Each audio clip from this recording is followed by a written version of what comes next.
For years, we've built this city, Eneida Bay, in one direction, up. We built on a foundation of transit-oriented development focusing on public transportation over vehicular transportation. Our skyline is proof of that vision. Gleaming towers huddled around busy metro stations, a city designed for people, not cars. Walkable, sustainable, and always vertical. But the political winds have shifted. Mayor Rikuya Watanabe just secured his second term. Not by promising more of the same, but with a platform of radical change. Suburban dreams, homes for all now. So the people have spoken. They're trading transit for tradition, high-rises for homesteads. Last time, we laid the literal groundwork for this change, building the entire road network from this new district. Today, we bring that skeleton to life. Today, the suburbs are truly here. So here it is. A huge, fairly untouched expanse of roads. For years, this land was a grassy field at the base of the mountain. Now it's the canvas for Mayor Watanabe's masterpiece. In his victory speech, Mayor Watanabe said, "Eneida Bay grew green on rails, but our families have grown tired. They crave yards for their children, quiet streets, and a home that is truly their own. We will build dozens of homes on quiet local roads first, and the waiting is over. No more fighting for space in the sky when there is so much land right here on the ground." And you know what? It's a powerful vision. It's a direct response to a housing shortage that has sent prices in our dense city core spiraling out of control. The promise is simple: sprawling, family-friendly suburbs with parks and safe streets. But our work isn't done. We built the roads, but a network of empty asphalt isn't a community. The problem for today's episode is to turn that sterile grid into a living, breathing neighborhood. How do we fulfill the mayor's promise by zoning for hundreds of new single-family homes? How do we place the essential services these families will need? And crucially, how do we weave in not just parks and pedestrian paths, but also the finer details like mailboxes and even a cemetery that make a place feel truly established? We have the bones, now it's time to add the heart. Before we start zoning, let's quickly recap the road hierarchy we built last episode. Every big suburb starts with a big, beefy arterial road. This road is the lifeline we built to feed the whole region, connecting it back to the downtown without scarring the landscape with a new highway. We made sure it follows the natural curves of the terrain while focusing on an efficient grid-inspired layout. Critically, we have zoned nothing on this arterial road so far. This is a pure mobility corridor designed for one thing: movement. With the arterial spine in, we then built the circulatory system, the collector and the local roads. We created a large collector system branching off the arterial with clean, unique intersections to minimize traffic conflicts. This system defines our first neighborhood and gives residents multiple ways to get to the main road, preventing bottlenecks. From those collectors, we created a web of local roads where people will actually live. We used classic cul-de-sacs to create quiet, safe enclaves where the only traffic belongs to the residents. This entire structure was designed to be organic, but also efficient with gentle curves that make the whole area feel less rigid than just a simple grid or using the grid tool itself. But just because suburbs are for cars doesn't mean people can't walk. A major focus is integrating a dedicated pedestrian network. We will not just drop random paths, we will create green belts that run beyond the houses, kind of behind them, I guess, for lack of better ways to actually kind of describe it. The idea is forming a secondary human-powered transportation system. We'll use these paths to create walkable shortcuts, connecting the ends of the cul-de-sacs and linking them directly to the parks we're about to build. This gives residents a unique, genuine reason to not just get in their cars for every single trip, allowing them to walk to a friend's house or a future playground. Alright, as we start to lay out these final community details, you can really see Mayor Watanabe's suburban dream taking shape. We're getting ready for hundreds of families to move in, but this new district, our first great suburban experiment, needs a name. So help me and the mayor out. What should we name this place? Drop your best ideas in the comments below. I read all of them, and your names often become a permanent part of our city's story. And hey, if you're enjoying this change of pace for Eneida Bay and you're excited to see these suburbs come to life, do me a huge favor and hit that like button. It really helps the channel out and tells YouTube you're enjoying the content, bringing more city planners into our community. So let's jump right on into everything. Alrighty, so the road network is already there. Now it's time to breathe some life into it with zoning and services. This is the satisfying part where our plan becomes a place. We're going to be using almost exclusively one type of zoning here, low-density residential. This is the very foundation of the Homes for All Now promise. The key is to follow the hierarchy we built. This low-density residential gets zoned along the quiet local roads and cul-de-sacs we designed. Using the fill tool, I'm painting these areas to ensure that hundreds of single-family homes will soon pop up, or at least pop up over some time.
So while the demand bar plays a bit of a temper tantrum, it's probably a good spot to get some pedestrian paths in. I want to move the pedestrian paths out of a bit of a center, almost, creating some green arteries that will connect to the smaller pocket parks and playgrounds in some oddly shaped parcels that get left over from the road layout. Ultimately, I'm using the tool to shape some of the parcels as well as just add some additional pedestrian connectivity. So yeah, let's jump in and have some nice little relaxing pedestrian pathing.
With families on the way, we need to add the community infrastructure. We'll start with the mayor's promise of green space. This is more than just decoration, it's a core feature. Let's plop in some parks, perhaps even a dog park and some playgrounds, to bring entertainment, leisure, and happiness to the residents of this suburb. We will focus these near the pedestrian paths to help residents easily walk to their community spaces.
And for a touch of daily life realism, we're adding post boxes throughout the neighborhood, giving residents a reason to take a short walk and maybe run into a neighbor.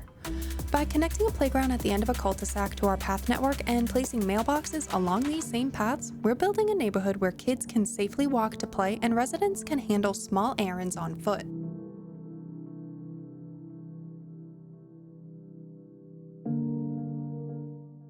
But a suburb is more than just homes, parks, and mailboxes. It needs those smaller, essential services that ground a community. We're placing a new cemetery on a quiet plot of land in the district, offering a peaceful, permanent space that adds a sense of history.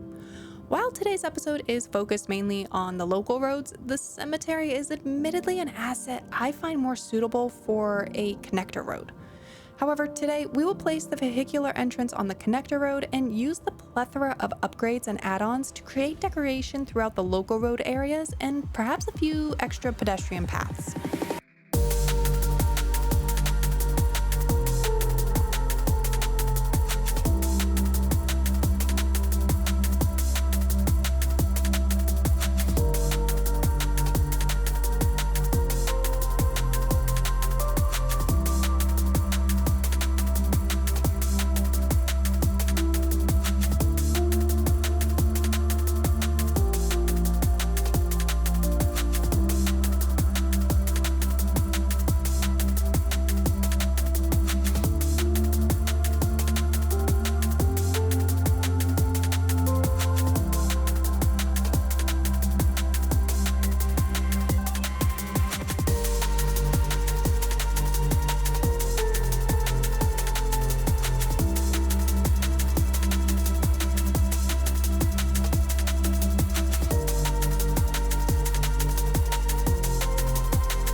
And there it is. The first families are arriving.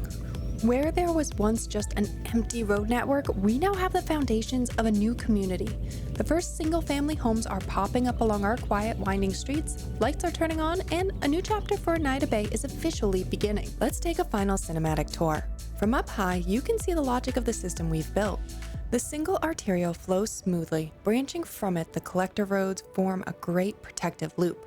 And inside is a tapestry of local roads cradling new homes, each with its own yard.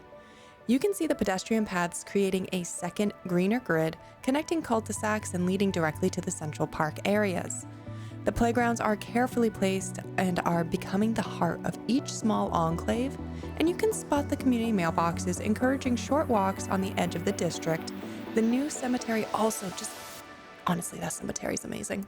Best asset ever. This is Mayor Watanabe's vision, brought to life.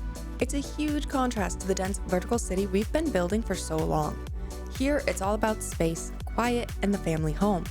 We did what we set out to do today. We turned a stale road network into a living community by zoning for hundreds of homes and weaving in the parks and paths they need. But this is just the beginning. Have we created new problems? Will this car-dependent population overwhelm our road system?